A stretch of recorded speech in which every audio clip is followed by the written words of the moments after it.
to talk you into listing your house off market. Now everything is a private exclusive. Off market. Members only. Sounds fancy, right? It's not. It's a money grab. If private listings are so effective, why are the big corporate brokerages partnering with the big sites like Zillow and Redfin, basically recreating public listings, but calling them private? It's not for exclusivity. It is for control. And here's what they don't want to say out loud. They want to double end your deal. The brokerage. They want both sides of the commission. They want you to take the risk. They tell you, let's test the price quietly first. That's called guessing.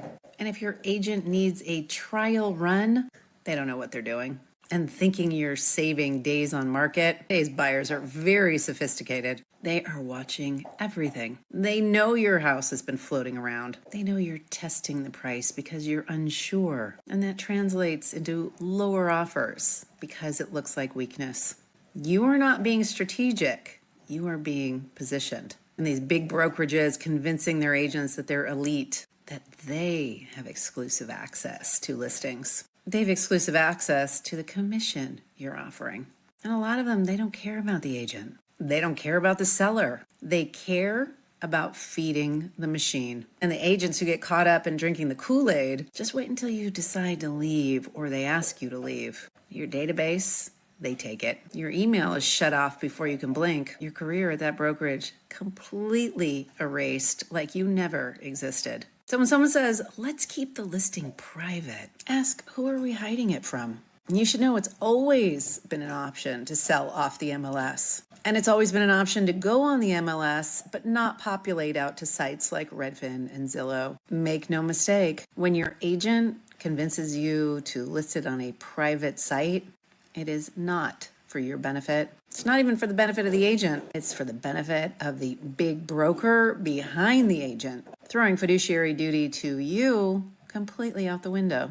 All right. So I've been following this lady for a bit. She's an agent down in California, LA area, and she's a pretty straight shooter. She's a little cocky, a little arrogant, but she knows her stuff. And I got to say that she's pretty dialed in as everything is going. And here's the thing. When you put your house on market, you know what buyers are willing to pay for the house. And if you're not getting any offers, you know that your house is overpriced, because as I've shown you over the years, my process is pretty similar. And when your house is priced right and I do everything else that I do, your house is going to sell. If your house is not priced right and I still do everything I do, I waste my time and your house doesn't get sold, and then I look like the idiot. Conversely, if you are mamby-pamby and your agent is telling you to do the off-market thing, I don't think it's a value. And I know I harp on this a lot, and I know I use this hook just to get your attention on this, but it's brokerages and agents that have this as a service or as a mention, and they pressure you to do this. Their intention is to double up on the commission, period. They don't care that you maximize and get the most money out of your sale. And that's sad. It's pathetic and it's sad, and it's pathetic that it's allowed. I don't like doing double or dual agent. I do, but I also make it very, very aware that when the buyer approaches me, I tell them very succinctly, I am not in your favor. I owe a fiduciary to the seller. And if you want if you want this house, you will get to know what the highest and best offer is, and you have to beat that, period. That's how I work it. And a lot of times they just chicken out, period. And I get that. I totally get that. But again, I'm not there to I'm there to make money, but I'm not there to screw over my seller and just so I can get 2 deals. I think it's horrible. Okay. This link is in my blog if you want to watch the whole thing. Property tax shock. 64% of U.S. homeowners surprised by their house tax bills. You need to read. There's always a supplemental tax bill disclosure saying the way it works is the way it works. And if you don't like it, we'll just figure it out. But here's the thing. You are always going to be owe 1% or 1.25%, depending on where you live, of the value of your house every year, period. In California, we have the benefit of Proposition 13, which 5 or 6 years ago, they tried to get rid of, which is horrible. Proposition 13 keeps it down to 2% increase of the value value every year instead of fluctuating up and down, like in Texas or St. Louis or wherever the prices go up and down and fluctuate greatly, that could hurt you. And for those that are retired, there's certain states, like I think Texas has a homestead law or something like that, where once you turn 55 or 60 or you retire, the property tax stops at that value, period. So you can always count on that, which is fair, right? So it's just nice to have these things that are around there. So when you're shopping around for areas, you need to know what you're looking at, because you could buy a house and in 30 years, it could have tripled or quadrupled in price.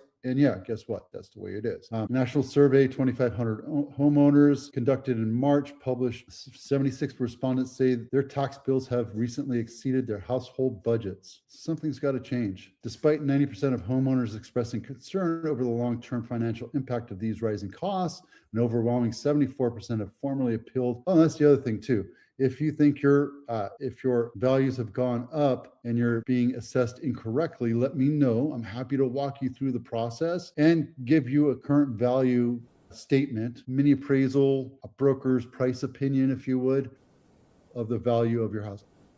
I'm a licensed broker as well as a real estate agent, meaning I can hire people over me, but I also have more responsibilities, meaning I can do these BPOs, broker price opinions, for you. There you go. So the primary reason for this inaction is So if you're having problems with it, give me a call. We can walk through it. I love this. Are real estate agents actually useless? And I tell you this all the time. I think a lot of them are. I've been doing this for 23 years, so I get it. The problem with real estate is it's a very low barrier to entry, meaning that you only have to take 3 tests or 3 classes and pass by 60%, which in some schools is a failing grade, right? You have 100 questions that you have to take, and you can miss 40 of them and still pass, which is horrible. And as a broker, you have 150 questions, and I think you have to pass it by 70%. And here's the thing, when you pass, they don't tell you what you pass by. You don't really care. You just pass and then you move on. And my problem with this is that it doesn't really prepare you for real estate. It just prepares you to be able to pass a test. Like how many square feet in an acre? 43560. How many acres in a square mile? 460. You know, these questions like that, like how useful is it? Doesn't really teach you how to be a real estate agent and you also have to be a bartender and a therapist and a salesperson and a coach and very knowledgeable about lots of different things. So a lot aren't. A lot of them pressure you into buying a house or selling a house, and they don't care because they're there to get it done. I choose not to do that. This person says, yeah, I don't need them. You absolutely don't need an agent. You don't need a contractor to fix your house. You don't need a plumber to fix your toilet. Plumbers are very expensive. Oh, but they're not 3%. No, they're not. But how often do you sell a house versus how many times do you need a plumber, right? I call appliance guys to fix appliances and it costs me $1,200. That's crazy expensive. A couple hours of work. Why? Because I hired them for their expertise, not for the hours that they spend, right? My agent got us a house while at a funeral in Costa Rica. I've never seen someone so dedicated to service. So yes, there's good, really, really good agents out there. The problem is the low barrier to entry and the high cost makes it very attractive for the bottom 10% of every industry to trickle into real estate and try their hand at real estate. And that's what gives us the thing, right? A lot of people come in, they have commission breath, and they're just sell, appointment, and I don't do that. You know me, I'm a low-key, chill guy. I'm here to serve, right? And that's the difference between I serve with abundance and my experience versus try to pressure you into whatever it is you have. I have tons of listings coming. I have tons of buyers I'm working with. I don't sell a ton because I'm waiting for them to be ready for it. I check in with them as a professional should, but I'm not pressuring them to do anything. Probably not useless, probably not worth 6%. There's flat fee, there's this and this. It depends on what your values are and what you need as an agent. Do you want a flat fee guy and you do most of the work? Okay, there you go. You want somebody that's going to take care of everything for you, including the rent, the landscaping, including the cleaning, including repairs, including staging and marketing and everything else. You want a full service guy? Yeah, you're going to pay them the money, right? It's a sliding scale, right? Oh, this one right says they should get paid $1,000 for each month that this person's just $1,000 for each month that they are trying to sell their house and doing their magic. Wouldn't that incentivize them to keeping your house on the market as long as possible? Yeah, no kidding, right? I'm a realtor in Chicago and I realize, so there's always going to be varying differences. And guess what? There's varying skill sets in real estate because there's a low barrier to entry and some people just don't care. They just want the sale. I care. I want to be around for another 23 years. So when you're ready to do, give me a call. Yeah, there you go. I'll talk about that later. This is Holbrook Drive. This is 90 days on market. And the reason why I chose it is because it's semi-close to us. It's by Branham. There's not a ton of these houses out there that are in our neck of the woods. But Holbrook Drive, $1.8 million on a 4-bedroom, 2-bath, 1,600 square feet, built in 1968. And yeah, it's a nice looking house, right? But is it worth that? Obviously not. A house is worth what people are willing to pay for it. Let's see, where's the price? Original price was 1.9. Now it's down to 1.79. Now you're chasing the market and it's still on market since October, which is 196 days. And there you go. Why? Because sometimes people want their house sold for a certain price. They think it's worth because 6 months down the road. Anyway, distressed property of the week. This is brand new. This is Hall Ranch, $1 million, 2-bedroom, 2-bath, 1,500 square feet. We don't even know what the house looks like. This is new listing, a 1-car garage, 7 days on market, but it's also in the fire plan. That's a long ways away. So good luck with that. Not interested in that. And we have 262 homes on market over 40 days. Why am I telling you this? Because we're seeing the market slow down a little bit. See that blue? 40 days is starting to tick up. It's starting to tick up. Why?